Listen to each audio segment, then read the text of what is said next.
God is a slick god. Temple knows. She knows because of all the crackerjack miracles still to be seen on this ruined globe. Like those fish all disco-lit in the shallows. That was something, a marvel with no compare that she's been witness to. It was deep night when she saw it, but the moon was so bright it cast hard shadows everywhere on the island. So bright it was almost brighter than daytime because she could see things clearer. As if the sun were criminal to the truth. As if her eyes were eyes of night. She left the lighthouse and went down to the beach to look at the moon pure and straight, and she stood in the shallows and let her feet sink into the sand as the patter waves tickled her ankles. And that's when she saw it, a school of tiny fish, all darting around like marbles in a chalk circle. And they were lit up electric, mostly silver but some gold and pink too. They came and danced around her ankles, and she could feel their little electric fish bodies, and it was like she was standing under the moon and in the moon at the same time. And that was something she hadn't seen before. A decade and a half thereabouts roaming the planet Earth, and she's never seen that before. And you could say the world has gone to black damnation, and you could say the children of Cain are holding sway over the good and the righteous. But here's what Temple knows. She knows that whatever hell the world went to, and whatever evil she's perpetrated her own self, and whatever series of cursed misfortunes brought her down here to this island to be harbored away from the order of mankind, well, all those things are what put her there that night, to stand amid the daylight moon and the miracle of the fish, which she wouldn't have got to see otherwise. See, God is a slick god. He makes it so you don't miss out on nothing you're supposed to witness firsthand. She sleeps in an abandoned lighthouse at the top of a bluff. At the base there's a circular room with a fireplace where she cooks fish in a blackened iron pot. The first night she discovered the hatch in the floor that opened into a dank storage room. There she found candles, fish hooks, a first aid kit, a flare gun with a box of oxidized rounds. She tried one, but it was dead. In the morning she digs for pig nuts in the underbrush and checks her nets for fish. She leaves her sneakers in the lighthouse. She likes the feel of the hot sand on the soles of her feet, the Florida beach grass between her toes. The palm trees are like bushes in the air, their brittle, dead fronds like a skirt of bones around the tall trunks, rattling in the breeze. At noon every day, she climbs the spiral stairs to the top of the signal tower, pausing at the middle landing to catch her breath and feel the sun on her face from the grimy window. At the top, she walks the catwalk once around, gazing out over the illimitable sea, and then toward the mainland coast, the rocky cusp of the Blight continent. Sometimes she stops to look at the inverted hemisphere of the light itself, that blind glass optic like a cauldron turned on its side and covered with 1,000 square mirrors. She can see her reflection there, clear and multifarious, an army of her. Afternoons she looks through the unrotted magazines she'd found lining some boxes of kerosene. The words mean nothing to her, but the pictures she likes. They evoke places she has never been. Crowds of the sharply dressed hailing the arrival of someone in a long black car. People in white suits reclining on couches in homes where there's no blood crusted on the walls. Women in undergarments on backdrops of seamless white. Abstract heaven, that white. Where could such a white exist? If she had all the white paint left in the world, what would go untouched by her brush? She closes her eyes and thinks about it. It can be cold at night. She keeps the fire going and pulls her army jacket tighter around her torso and listens to the ocean wind whistling loud through the hollow flute of her tall home. Miracle, or augury maybe, because the morning after the glowing fish, she finds the body on the beach. She sees it during her morning walk around the island to check the nets. She finds it on the north point of the teardrop landmass, near the shoal. At first it is a black shape against the white sand, and she studies it from a distance, measures it with her fingers up to her eye. Too small to be a person, unless it's folded double or half buried, which it could be. She looks around.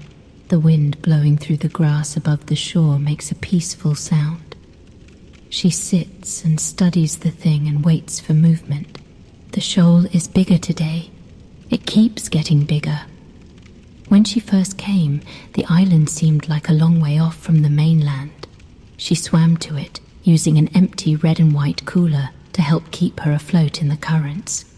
That was months ago. Since then, the island has gotten bigger, the season pulling the water out farther and farther every night, drawing the island closer to the mainland. There is a spit of reefy rock extending out from the shore of the mainland and pointing toward the island, and there are large fragments of jutting coral reaching in the other direction from the island, like the fingers of God and Adam, and each day they come closer to touching as the water retreats and gets shallower along the shore. But it still seems safe. The breakers on the reef are violent and thunderous. You wouldn't be able to get across the shore without busting yourself to pieces on the rock. Not yet, at least. The shape doesn't move, so she stands and approaches it carefully. It's a man, buried face down in the sand, the tail of his flannel shirt whipping back and forth in the wind. There's something about the way his legs are arranged, one knee up by the small of his back, that tells her his back is broken. There's sand in his hair and his fingernails are torn and blue. She looks around again. Then she raises her foot and pokes the man's back with her toe. Nothing happens, so she pokes him again, harder. That's when he starts squirming. There are muffled sounds coming from his throat, strained grunts and growls, frustration and pathos rather than suffering or pain. His arms begin to sweep the sand as if to make an angel, and there's a writhing, rippling movement that goes through the muscles of his body as of a broken toy twitching with mechanical repetition, unable to right itself. "Meat skin," she says aloud. One of the hands catches at her ankle, but she kicks it off. She sits down beside him and leans back on her hands and braces her feet up against the torso and pushes the body so that it flips over face up, leaving a crooked, wet indentation in the sand. One arm is still flailing, but the other is caught under his back, so she stays on that side of him and kneels over his exposed face. The jaw is missing altogether, along with one of the eyes. The face is blistered black and torn. A flap of skin on the cheekbone is pulled back and pasted with wet sand, revealing the yellow-white of bone and cartilage underneath. The place where the eye was is now a mushy soup of thick, clear fluid mixed with blood, like ketchup eggs. There's a string of kelp sticking out of the nose that makes him look almost comical, as though someone has played a practical joke on him. But the rightness of his face is distorted by the missing mandible. Even revolting things can be made to look whole if there is a symmetry to them, but with the jaw gone, the face looks squat and the neck looks absurdly equine. She moves her fingers back and forth before his one good eye, and the eye rolls around in its socket, trying to follow the movement but stuttering in its focus. Then she puts her fingers down where the mouth would be. He has a set of upper teeth, cracked and brittle, but nothing beneath to bite down against. When she puts her fingers there, she can see the tendons tucked in behind his teeth clicking away in a radial pattern. There are milky white bones jutting out where the mandible would be attached, and yellow ligaments like rubber bands stretching and relaxing with the ghost motion of chewing. "What are you going to do?" she says.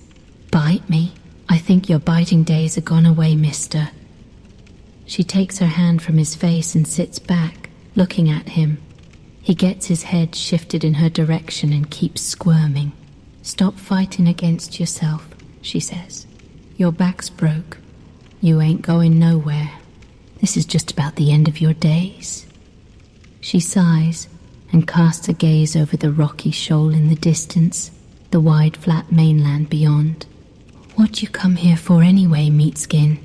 she says. "Did you smell some girl blood carried on the wind? Did you just have to have some?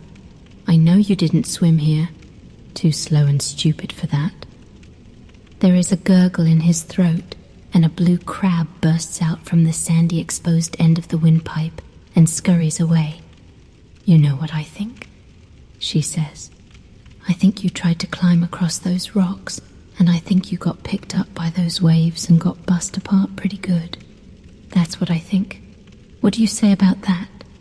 He has worked the arm free from underneath him and reaches toward her. But the fingers fall short by inches and dig furrows in the sand.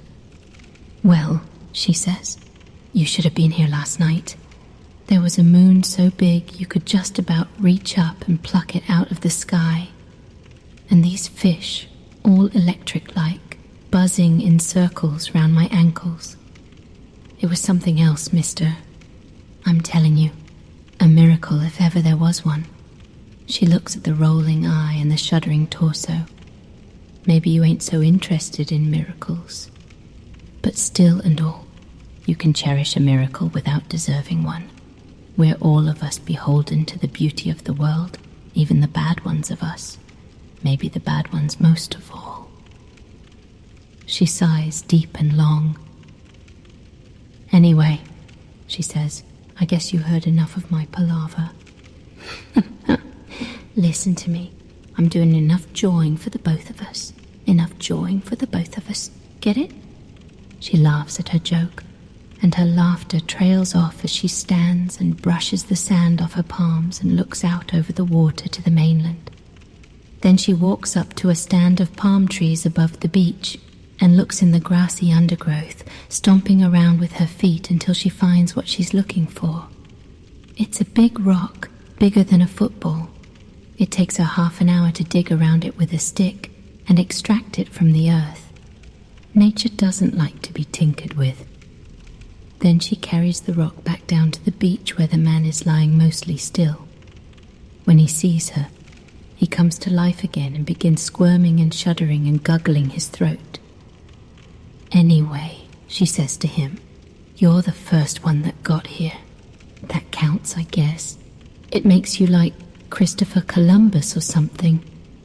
But this tide and all, you want to bet there's more of you coming? You want to bet there's all your slug friends on their way? That's a pretty safe bet, I'd say."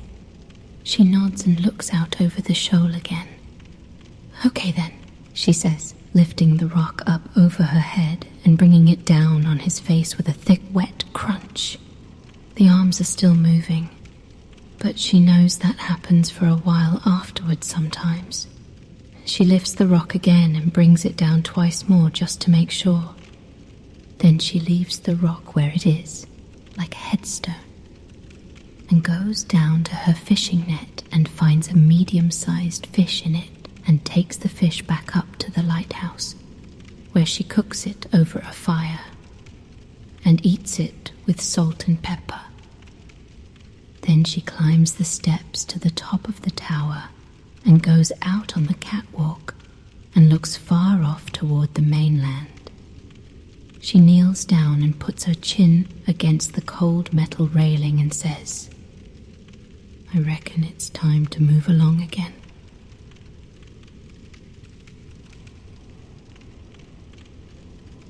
That is the end of the chapter. The title of the book is The Reapers Are the Angels, a sad but beautiful story. Good night, until we meet again.